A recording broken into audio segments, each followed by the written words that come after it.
တော်များများကမိုးမြော်တိုင်းကြီးတလုံးစာလောက်ရှိတဲ့တမော်ကြီးတစ်စင်းကိုမြင်လိုက်တဲ့အခါဟင်းဒီယာကြီးကိုဘယ်လိုများစောက်ထားကြတာလဲဆိုပြီးအမြဲတမ်းလိုတွေးမိကြတယ်ကျွန်တော်ကတော့အဲ့ဒီလိုကိုနေတိုင်းလုပ်နေတဲ့သူပေါ့ဗျာကမ္ဘာအကြီးဆုံးတမော်ချင်းတစ်ခုကအကြီးတန်းအင်ဂျင်နီယာတယောက်အနေနဲ့ဒီနေ့မှာအဲ့ဒီအန်အော်ဆီယာကောက်တဲ့တမော်ကြီးတွေဘယ်လိုဖြစ်လာလဲဆိုတော့ကိုနောက်ွယ်ကနေအသေးစိတ်လိုက်ပြသွားမှာပါဟုတ်ပါတယ်လူတွေတိဆောက်ခဲ့တဲ့မြတ်ထဲမှာအကြီးဆုံးရွေးလျားနိုင်တဲ့အရာဝတ္ထုတွေဆိုတာစဉ်းစားကြည့်ရုံနဲ့တင်မိုက်နေပြီဒီရေပေါ်ကတာမဏိဘီလူကြီးတွေပေါ့ဗျာသူတို့ကကမ္ဘာကုန်သွယ်မှုရဲ့90%ကိုတည်ပေးနေတာဒီတော့သူတို့ကတင်မောဆိုတဲ့ထက်ကမ္ဘာစီးပွားရေးရဲ့အသက်သွေးကြော်တွေလို့တောင်ပြောလို့ရတယ်အဲ့ဒီလိုຢာတွေကိုဖန်တီးရတဲ့ကျွန်တော်တို့ရဲ့အလို့ပေါ်ဘလောက်ရှိခဲ့ရှိလဲဆိုတာကိုဒီနေ့မျှဝေပေးခြင်းပါတယ်ဒါဆိုမေးစရာကထာမန်တမန်နဲ့ပြားတဲ့ကနေရေပေါ်မျိုးကြီးတမျိုးလို့ဖြစ်အောင်ဘလို့များပြောင်းလဲပြီးလိုက်တာလဲဒါကတကယ်ကိုကြီးကျယ်တဲ့လုပ်ငန်းစဉ်ကြီးတစ်ခုပါဒီနေ့မှာတော့အဲ့ဒါကိုအစားနဲ့အဆုံးဒီဂျီတယ်ပုံစံကျန်းကနေပင်လယ်တွေကိုခန့်ခန့်နာရေချတဲ့အထိအစင်တန်းကိုတစ်ခုချင်းစီပြောပြသွားပါမယ်ကဲဘယ်ကနေစကြမလဲဆိုတော့လေတံပြားတပြားကိုတော့မဖြတ်သေးခင်ဂေးတော့မစိုးသေးခင်မှာအင်အားအလုံးက digital ကဘာထဲမှာအစပြုပါတယ်ဟုတ်ပါတယ်တင်ပေါ်ကြီးတစ်စင်းတိုင်းကအရင်ဆုံးအသေးစိတ်ကြလုံးတဲ့ digital model တကုံးအနေနဲ့မွေးဖွားလာတာပါဒီ software design အဆင့်ကတကယ်ကိုအရေးကြီးဆုံးပဲဘာလို့လဲဆိုတော့ဒီဆောက်ရဲမစခင်မှာအရာအားလုံးကတစ်ဆက်ကလေးမှအမားမခံဘူးကျွန်တော်ကအဆင့်မြင့် computer design တွေသုံးတယ်ပြီး model သေးလေးတွေလုပ်ပြီး AR မှာရေလိုင်းကန်ကြီးတွေမှာစမ်းသပ်တယ်ရေစီရေလာလဲကိုယ်ထရေခန်းတန်းရေအထိအသေးစိတ်တန်းကိုပင်လယ်ထဲရောက်ရင်အန်တယ်ကင်းကင်းနဲ့အကောင်လုံးစွမ်းဆောင်ရရအောင်အတိအကျချိန်ကြီးရပါလေအဲ့ဒီ digital ပုံစံကျန်းကိုအတိပြုပြီးဆိုတာနဲ့ကျွန်တော်တို့တကယ်ကိုစိတ်လှောက်ရှားစရာအချိန်ရောက်ပြီအဲ့ဒါကတော့တမန်နေဖျက်တောက်ခြင်းအခမ်းအနားပဲဒါကရိုးရိုးအခမ်းအနားတစ်ခုမဟုတ်ဘူးเนาะစစ်ကူးတဲ့ကပုံစံတစ်ခုကနေတကယ်လက်တွေ့အဖြစ်ပြောင်းလဲသွားတဲ့အခိုက်အတန့်ပါပထမဆုံးသံပြားပေါ်ကိုစတားကြောက်သွားပြီဆိုတာနဲ့ဒီဆောက်ရဲတရားဝန်စားတွေတင်ဖို့ချင်းတစ်ခုလောက်တကယ်ကိုပျော်စရာကောင်းတဲ့နေပါပဲအဲ့ဒီအချိန်ကစပြီးတော့အလုပ်တွေကိုစက်ရုပ်တွေကလွဲယူလိုက်ပြီးဒီမှာတွေ့နေရတဲ့ AR ပလတ်မာဖြတ်ဆက်ကြီးတွေကကွန်ပျူတာတွေက digital ပုံစံတွေကိုတကယ်လက်တွေ့ဖြစ်အောင်လုပ်ပေးတာပဲ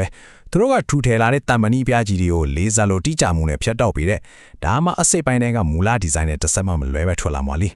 ကဲအခုခေတ်သစ်တင်ပေါ်ဒီဆောက်ရေးရဲ့အဓိကအတင်းအလုံးလို့ပြောလို့ရတဲ့ဤပညာဘက်ကိုတွားကြည့်ကြအောင်ဒီဤပညာကဒီလုပ်ငန်းကြီးတစ်ခုလုံးကိုပြောင်းပြန်လန့်ပစ်လိုက်တာအဲ့ဒါကတော့အပိုင်းလိုက်တိဆောက်တဲ့ modular construction ဤပညာပါပဲ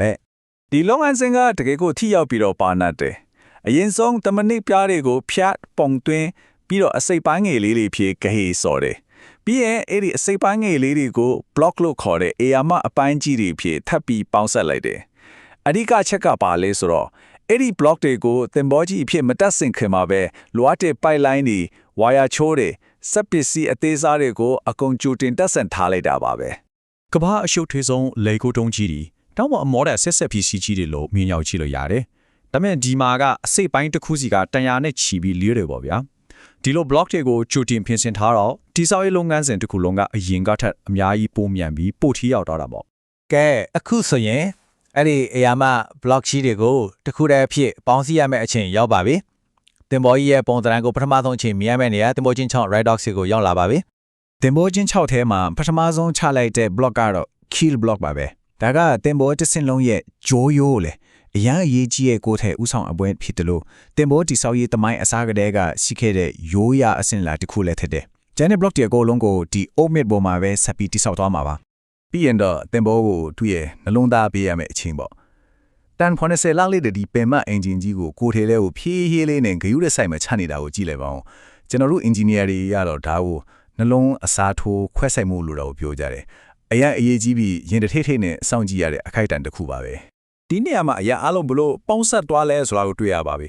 ကြော်ရော့တန်းကိုချပေးတာနဲ့ပဲပိုင်းနဲ့ဥပိုင်းတွေကိုဆက်တယ်ပြီးတော့မှအေယာမခရင်းကြီးတွေကကိုယ်ထဲ block တွေကိုတစ်ခုပြီးတစ်ခုနေရာတကျမတင်ပြီးဟစ်စောတာပေါ့နောက်ဆုံးအဓိကပိုင်းကတော့ captain အခန်းပါတဲ့အပေါ်ထက်တိဆောက်ပုံ super structure ကြီးပဲအဲ့ဒါကိုအပေါ်ဆုံးမှာတေးလိုက်ပြီးဆိုရင်တော့အားလုံးရင်းနှီးနေတဲ့တင်ဖောပုံသဏ္ဍာန်ကြီးကပြပြပြင်းပြင်းပေါ်လာပါပြီကဲအခုတော့ဒီလုပ်ငန်းစဉ်ကြီးတစ်ခုလုံးရဲ့အထွတ်အထိပ်အားလုံးကရင်းခွန်စိတ်လုံရှားစွာနဲ့စောင့်နေတဲ့အခိုက်အတန့်ကိုရောက်လာပါပြီတင်မောကြီးကိုပထမဆုံးအချိန်ရေးနဲ့ထိတွေ့စေတော့မှာပါကြည့်ပါဦးပြီးစီးသွားတဲ့တင်မောကိုတဲ့ကြီးကတင်မောချင်း6ထဲမှာငြိမ်သက်စွာနဲ့သူ့ရဲ့ပင်မဆောင်အားဖြစ်တဲ့ရေနဲ့တွေ့ဖို့အတင်းရင်ထိနေပြီဒါကကျွန်တော်တို့ဖွိုက်တာတွေအားလုံးအတွက်ဂုဏ်ယူဝမ်းမြောက်မှုနဲ့အတူရင်လက်လက်ဖက်ရတဲ့အချိန်ခါပါပဲနှစ်နဲ့ချီပြီးစူးစမ်းခဲ့တယ်မြအရာအားလုံးကဒီတခဏလေးအတွက်စူးစီးနေတာပါ တင်မောတစင်းကိုရေချော့ဖို့နီလန်ကတော့အဓိကအဖြစ်နှမျိုးရှိတယ်ဒီမျိုးကရိုးရနီလန်ပေါ်ချော်လန်ပေါ်ကနေရေထဲဝက်ရှင်တွေရှော့ချလိုက်တာနောက်ဒီနေ့ကတော့ဘူခိမိပြီးထင်းချော့ရလွယ်တဲ့နီတင်ပေါ်ချင်းချော့ထက်ကိုရေဖြည်းဖြည်းချင်းဖြည့်ပြီးတင်ပေါ်ကိုညင်ညင်သားသားပေါ်လာအောင်လုပ်တဲ့နီပါပဲ ဘေးတိုင်းရှော့ချတိဖြစ်စီပဲပိုင်းကနေအရင်ရှော့ချတိဖြစ်စီရေးချတဲ့အခိုက်အတန့်ကတော့ဗရေတို့ကြည့်ကြည့်အန်ဩစရာကောင်းတဲ့မြင်ကွင်းတစ်ခုပါပဲအရာမဆွမ်းရင်တွေအတီးကြဆုံးတွက်ချက်မှုတွေလိုအပ်ပြီးတော့ဒါကတင်ဘောရစင်းရဲ့ဘဝမှာလုံးဝနောက်ပြန်လဲလို့မရတဲ့အရေးအကြီးဆုံးခြေလှမ်းတစ်ခုပါပဲ ရေပေါ်မှာပေါ်နေပြီဒါပေမဲ့အလုတ်ကမပြီးသေးပါဘူးတကယ်တော့အခုမှအပိတကဆင်ရမယ်နောက်ဆုံးစင်ကိုစားတာပါ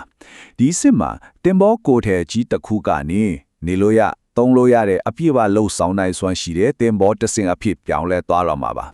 အပိသက်တက်စင်တဲ့စက္ကန့်နေရာမှာတင်ဘောကတခီးပဲအသက်ဝင်လာတာပေါ့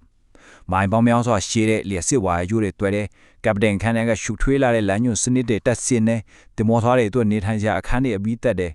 တန်ချင်းမတက်အောင်နောက်ဆုံးဆေးလွှာတွေတုတ်တယ်ပြီးတော့ကွန်ဘတ်ဘောကစပစ်စီးတွေနဲ့အသက်ကယ်ကိရိယာတွေအားလုံးကိုတက်ဆင်ရတာပေါ့ပြောရရင်ဘလာကိုထဲရှိတစ်ခုကနေကိုဘာသာကိုယက်တီနိုင်တဲ့ရေပေါ်ကလူအဖွဲ့အစည်းလေးတစ်ခုအဖြစ်ပြောင်းလဲသွားတာပါပဲ အားလုံးပြီးသွားပြီဆိုရင်တော့တင်ပေါ်ကြီးကသူ့တာဝန်တွေကိုထမ်းဆောင်ဖို့အစဉ်ပြင်းပြီးလားဆိုတာကိုတတ်ထိပ်ပြဖို့နောက်ဆုံးစာမေးပွဲဖြေရမယ့်အချိန်ရောက်ပြီ အဲ့ဒါကိုပင်လေပင်စမ်းသက်မောင်းနေမှုဒါမှမဟုတ် sea trials လို့ခေါ်ပါတယ်ကျွန်တော်တို့ကတင်ဘောကိုပင်လေထဲထုတ်ပြီးပြင်းပြင်းထန်ထန်စမ်းသက်မှုတွေစစ်တိုင်လုပ်တယ်အင်ဂျင်ကိုအစွမ်းကုန်တင်တာကနေပဲကပ်ရဲ့တုံးပြဲမှုကိုစစ်တာအထိအရာအလုံးကိုအသေးစိတ်စစ်ဆေးရပါတယ်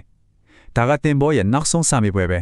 ဒီစာမေးပွဲကိုအောင်မြင်မှတာပိုင်ရှင်လက်ထဲကိုလွှဲပြောင်းပေးမှာပါ အဲ့ဒီမှာသူရှိနေပါပြီထာမန်တမနီပြတစ်ချက်ကနေကဘာတဝမ်းလုံးကိုခီးနေမဲ့အရာမတင်ပေါ်ကြီးအဖြစ်သူ့ရဲ့ပထမဆုံးခီးစဉ်ပွဲအသင့်နေထားနေပေါ့ digital ပုံချမ်းလေးတစ်ခုကနေတကယ်ကဘာသမုဒ္ဒရာတွေကိုဖျက်ဆီးမဲ့တင်ပေါ်တစ်စင်ဖြစ်လာတဲ့အထိဒီခီးကတကယ်ကိုပဲလူသားရဲ့ engineer ပညာစုပေါင်းလုပ်ဆောင်နိုင်စွမ်းရဲ့အမခံတတ်တဲ့တစ်ခုပါပဲ ဒါကတကယ်ပဲစဉ်းစားစရာတစ်ခုကြာနေစေတယ်နောက်ထပ်ကဘလို့ engineer ဆိုင်ရာအံပွေရာကြီးကိုလူသားတွေစက်ပြီးဖန်တီးသွားကြအောင်မလဲဖြစ်နိုင်ကြတွေကတော့တမှုတရိယာကြီးလိုပဲအဆုံးအစမရှိကျေပြတ်နေစေပါပဲ